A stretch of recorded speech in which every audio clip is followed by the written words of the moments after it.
इस समय हूं उपला थला, जो कोटड़ा तहसील के उदयपुर जिले के गांव में है। मेरे साथ में बाबूलाल जी खराड़ी है। कद में छोटे लग रहे होंगे, लेकिन इनका काम बड़ा है। मुझे बड़ी उत्सुकता थी बहुत वर्षों से कि मैं बाबूलाल जी के गांव आऊं। आज मुझे सौभाग्य मिला और परिवार का भी मैं ऋणी हूं कि जिन्होंने मुझे मक्के की रोटी और उड़द की दाल खिलाई। पर इसके दौरान मुझे उत्सुकता हुई कि बाबूलाल जी का मकान 3 बार विधायक बनने के बाद ऐसा क्यों है। तो मैं बाबूलाल जी से सवाल पूछ रहा था कि बाबूलाल जी, लोग राजनीति में सुचिता की, ईमानदारी की बात करते हैं, तो आप इतने ईमानदार क्यों हैं? मुझे संघ की शाखा से जो संस्कार मिला है, जिसके कारण से ये सारी चीजें मेरे खून में नहीं है। मतलब राजनीति में ईमानदार रह के भी काम चल सकता है? चल सकता है। काफी लोग हैं जो आज भी देश में ईमानदारी से काम कर रहे हैं, जैसे हमारे प्रधानमंत्री जी नरेंद्र मोदी जी, अटल बिहारी वाजपेयी जी, अडवाणी जी, हमारा केंद्रीय नेतृत्व जो भी है वो। ये सब आपकी प्रेरणा है? हाँ, और कोई प्रेरणा। इनको आपने देखा होगा बचपन से। राजनीति में कब से और क्यों है? राजनीति में संघ के कार्य से मुक्त करके 1987 से मुझे राजनीति का दायित्व दिया था, युवा मोर्चा का मंडल अध्यक्ष बनाते। और तब से अभी तक चल रहे हैं। राजनीति में विभिन्न दायित्वों में पार्टी के रहते हुए काम किया और पार्टी ने मुझे आज 5वीं बार एमएलए का टिकट दिया, 2 बार हारा और 3 बार में जीता और प्रधान भी रहा उस कोंडा का।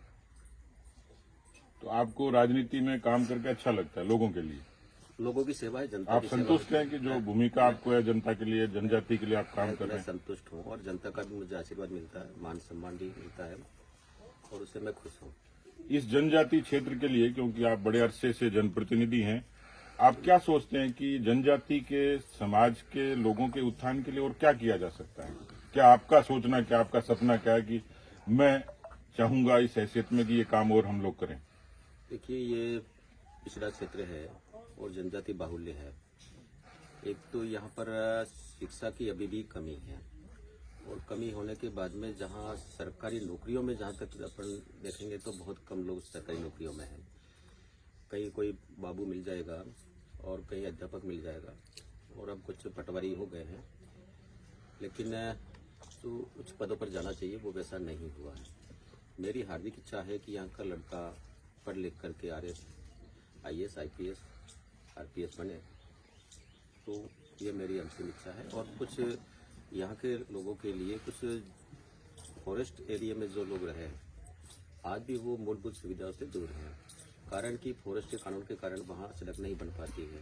तो हमारे मन में एक चिंता है, जिसको हम बार बार सदन में भी उठाते हैं और पब्लिक में बोलते रहते हैं।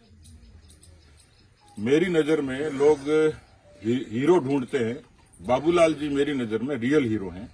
आपने उनकी बात सुनी होगी कि जिस व्यक्ति की अंतिम इच्छा ये है कि जनजाति का उत्थान हो, वहां शिक्षा का प्रसार हो, लड़के लड़कियां IAS IPS बने और जो जंगल के पर्यावरण के कानून बने हुए हैं उसमें शिथिलता आकर यहाँ पर विकास हो। ज्यों की त्यों धरदीनी रे चदरिया।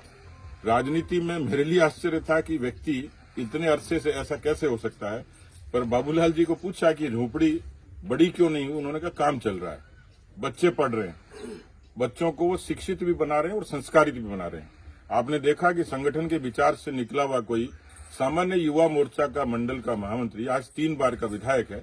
उनका पहनावा, रहन सहन, जीवन कहीं पाखंड नहीं है। यही भारतीय जनता पार्टी की ताकत है।